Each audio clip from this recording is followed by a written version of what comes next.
Hello, my name is Zac, and today we're going to be reading The Lorax by Dr. Seuss.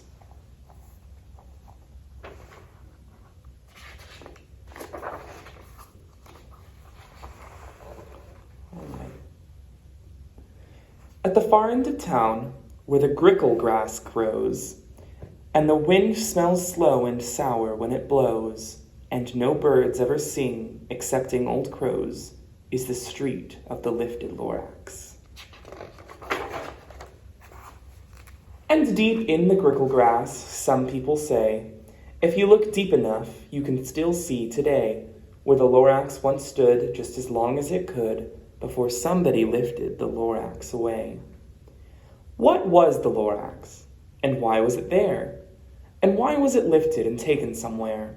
From the far end of town where the grickle grass grows, the old Onceler still lives there. Ask him, he knows.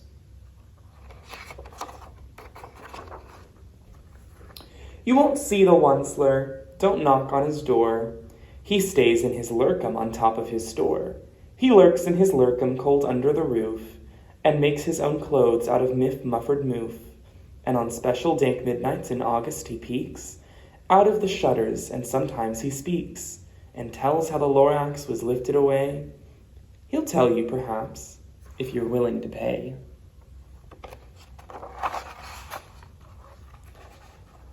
On the end of a rope he lets down a tin pail, and you have to toss in 15 cents and a nail, and the shell of a great-great-great-grandfather snail. Then he pulls up the pail and makes most careful count to see if you've paid him the proper amount. He hides what you paid him away in his snub, his strange secret hole in his grovulous grub. Then he grunts, I will call you by whisper-ma-phone, for the secrets I tell you are for your ears alone. Down shuts the whisper-ma-phone on your ear, and the old Onceler's whispers are not very clear, since they have to come down through a snuggly hose, and he sounds as if he had smallish bees up his nose. Now I'll tell you, he says, with his teeth sounding gray, how the Lorax got lifted and taken away. It all started a long, long time back. Way back in the days when the grass was still green, and the pond was still wet, and the clouds were still clean, and the song of the swomy swans range out in space.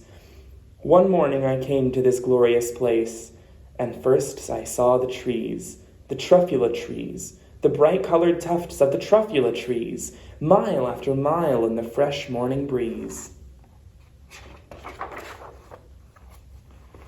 And under the trees I saw brown barbaloots, frisking about in their barbaloot suits as they played in the shade and ate truffula fruits. From the ripulous pond came the comfortable sound of the humming fish humming while splashing around. But those trees, those truffula trees, all my life I'd been searching for trees such as these. The touch of their tufts was much softer than silk, and they had the sweet smell of fresh butterfly milk. I felt a great leaping of joy in my heart. I knew just what I'd do. I unloaded my cart. In no time at all, I had built a small shop. Then I chopped down a truffula tree with one chop. And with great skillful skill and with great speedy speed, I took the soft tuft and I knitted a thneed.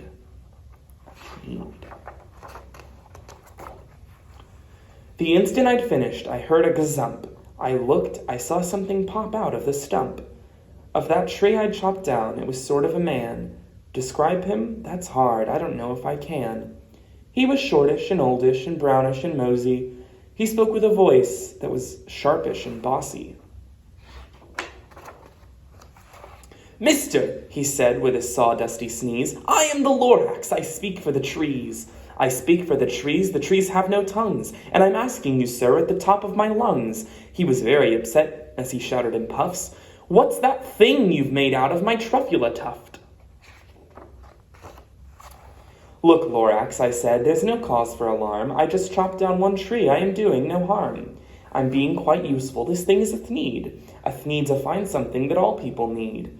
It's a shirt, it's a sock, it's a glove, it's a hat. It has other uses, yes, far beyond that.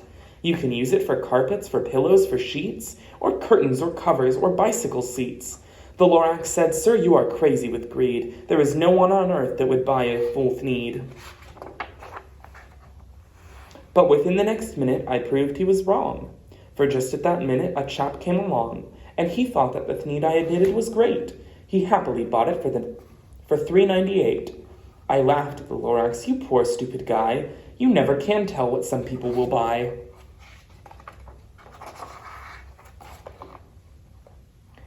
I repeat, cried the Lorax, I speak for the trees. I'm busy, I told him. Shut up, if you please. I rushed across the room, and in no time at all, I built a radio phone. I put in a quick call. I called my brothers and uncles and aunts, and I said, Listen here, there's a wonderful chance for the whole Onceler family to get mighty rich. Get over here fast, take the road to North Nitch, turn left at Weehawken, sharp right at South Snitch.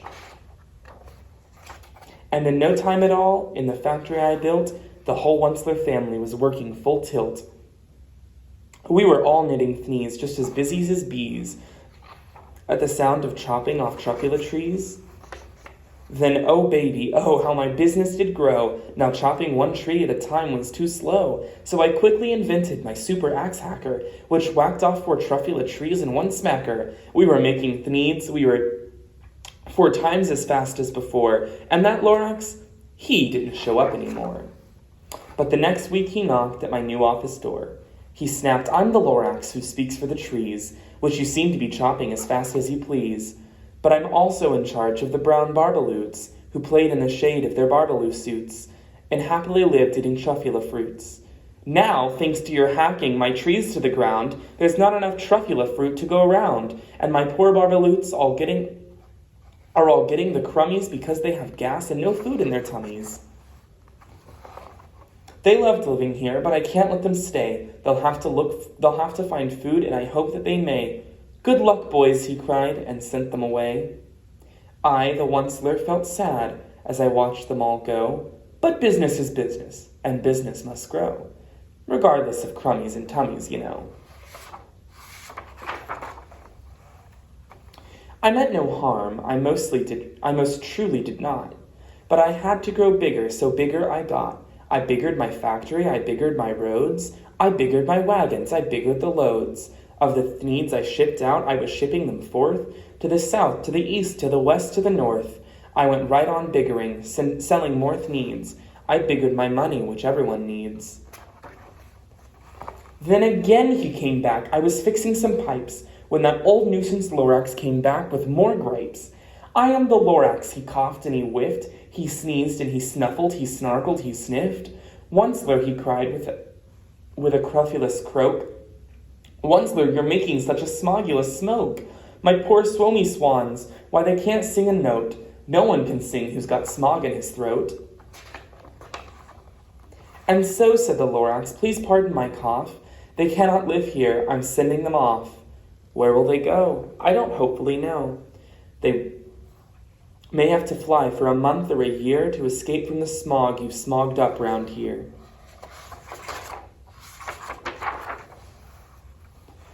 What's more, snapped the Lorax. His dander was up. Let me say a few words about Gluppity-Glup. Your machinery chugs on day and night without stop, making Gluppity-Glup, also Schloppity-Schlop. What do you do with this leftover goo? I'll show you, you old dirty Onceler man, you. You're glumping the pond where the hummingfish hummed. No more can they hum, for their gills are all gummed. So I'm sending them off on their future, for their future is dreary. They'll walk on their fins and get woefully weary in search of some water that isn't so sneery. Then I got mad. I got terribly mad. I yelled at the Lorax, now listen here, Dad. All you do is yap yap and say bad, bad, bad, bad. Well, I have my rights, sir, and I'm telling you, I intend to go on doing just what I do. And for your information, you Lorax, I'm figuring on biggering and biggering and biggering, turning more truffula trees into Thneeds, which everyone needs. And at that very moment we heard a loud whack. From outside in the fields came a sickening smack of an axe on a tree. Then we heard the tree fall, the very last truffula tree of them all. No more trees, no more Thneeds, no more work to be done. So in time, my uncles, aunts, every one, all waved me goodbye. They jumped into my cars, and all drove away under smoke-smudgered stars. Now that all was left 'neath a bad-smelling sigh was my big empty factory, the Lorax and I. The Lorax said nothing, just gave me a glance, and gave me a very sad backward glance, as he lifted himself by the seat of his pants, and I'll never forget the grim look on his face when he hoisted himself and took leave of this place through a hole in the smog without leaving a trace. And all that the Lorax left here was this mess, a small pile of rocks with one word, unless. Whatever that meant, I just couldn't guess. That was long, long ago, but each day since that day, I've sat here and worried away. Through the years, while my buildings have fallen apart, I've worried about it with all my heart. But now, says the Onceler, now that you're here, the word of the Lorax seems perfectly clear. Unless someone like you cares a whole awful lot, nothing is going to get better. It's not. So, catch, calls the Onceler. It's a truffula seed. It's the last one of all. You're in charge of the last truffula seeds. And the truffula trees are what everyone needs. Plant a new truffula. Treat it with care. Give it clean water and feed it fresh air. Grow a forest. Protects it from axes that hacks. Then the Lorax and all of his friends may come back. And that is the end of The Lorax by Dr. Seuss.